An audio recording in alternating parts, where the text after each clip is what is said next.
What's up, everybody? Welcome to another episode of Bob's Garage. And after the recap for Stage 2, I just wanted to show you what it looks like with my log files here. So this is after I did all the work, and I basically just wanted to run down what I'm seeing when I do a VAG scan. So just looking through the quick logs here, you can see the engine module. We're seeing a bunch of faults here.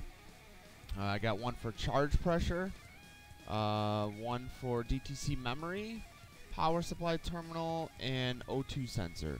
So I'm guessing at least these two are due to the fact that I had the power disconnected or the battery disconnected to the car. So we'll skip by those for now. The O2 sensor, that we knew was going to be a problem, or going to at least be an error code, because we left them disconnected. So by removing the stock downpipes, the new downpipes no longer have the ability to plug in the rear oxygen sensors. So the way we're going to fix that is to install the Stage 2 ECU, which will have that coded out. Now, negative charge pressure, that's probably due to the fact that was this log was one that I scanned or ran when I mentioned it before, but after I had basically popped off a charge pipe. So by running the codes here and scan, that's how I figured out that I had a charge pipe loose. So that's always fun. Alright, under ABS brakes, you can see this here, missing message from TCU. Not exactly sure what that error message is relating to, especially because my TCU has been upgraded. Auto HVAC. Temperature sensor, fresh air intake duct, G89. Now, once I did reassemble the car, the air conditioning was no longer working correctly. So it seems like my compressor's kicking on, but it's not blowing cold. So I'm wondering if that is related to this temperature sensor.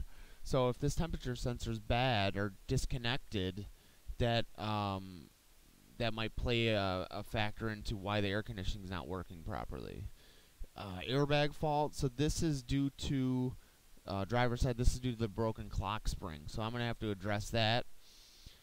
Coolant temperature sensor G2, and once again the TCU, the transmission control module, no communications. So I'm not exactly sure what those are related to, but we're going to have to look into that.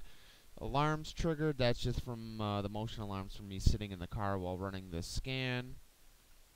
And that's about it for there. So this gives us some stuff to work with. We already fixed the boost leak, which kept the car from running. So once we fix that, now the car runs fine. So that was the charge pressure. So we're going to address some of these other issues and try to figure out what the deal is. So what I'm going to do is go back and clear all the fault codes. And after I do that, I'm going to drive the car a little bit more, and then run the codes again, or run another VAG scan. So stay tuned for more, and please comment, rate, subscribe, and thanks again for watching. All right, everybody, now we're back. Okay, so I had cleared the codes, put about another, I'd say about 50, 60 miles on the car. And here is another VAG scan.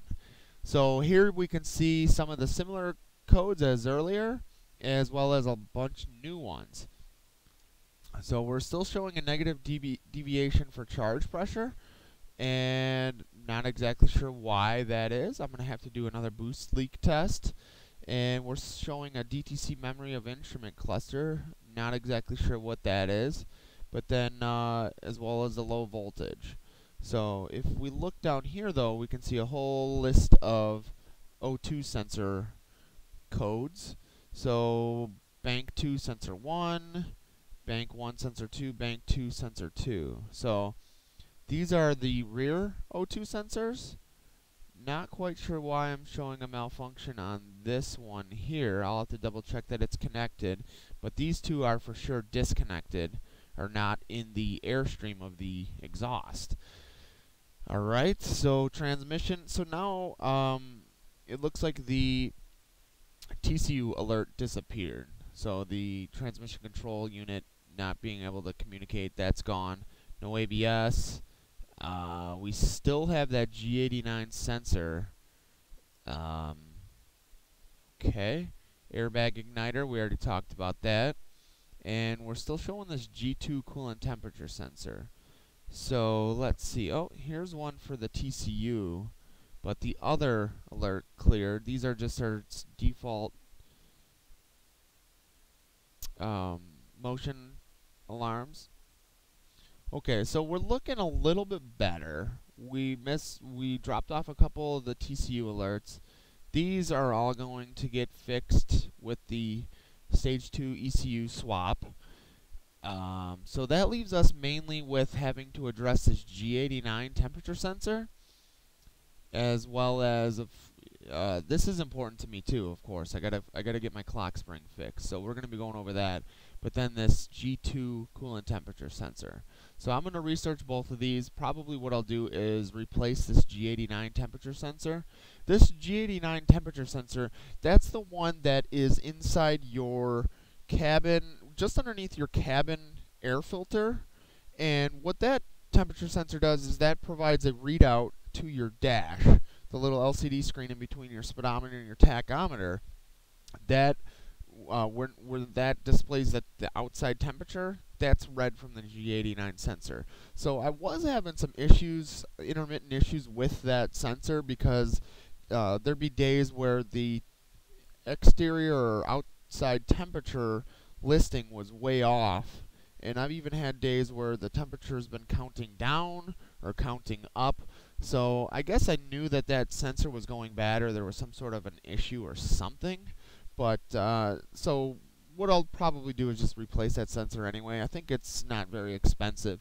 So stay tuned for more. I think that's all we're going to do in terms of looking through the logs. I may clear it one more time and then run another scan, just in hopes of getting rid of this coolant temperature sensor. So I'm not quite sure why that's not why that's coming up as an issue. But yeah, stay tuned for more. Alright, so here's one more scan. I wanted to double check and just be sure as to what I was seeing. So what I did was I cleared the codes another time. This is a third scan, so this is on day 3. So the initial scan that I showed at the beginning of this video was right after I got the car fired up and working. And then the last scan that I showed just a couple minutes ago, that was after I reset it and drove. So that was the scan from the next day. Now this is the third day scan. So I cleared it again, drove again, and you can see here we're I'm still seeing some issues with this bank 1 sensor 2. I want to say that is the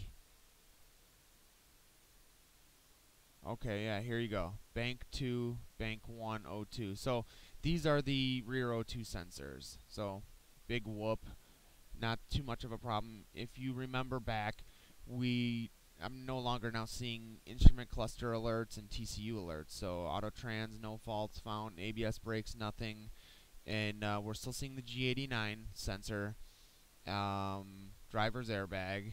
We knew about that, but if we scan through here quickly, there's no more G2 coolant temperature sensor alert, so that's a good thing. But on the third scan here, we're still seeing the G89. So what I'll do is I'll replace this G89 sensor, and these will be replaced or corrected once we swap out the ECU. So I think we're looking good. It just took a little bit of driving and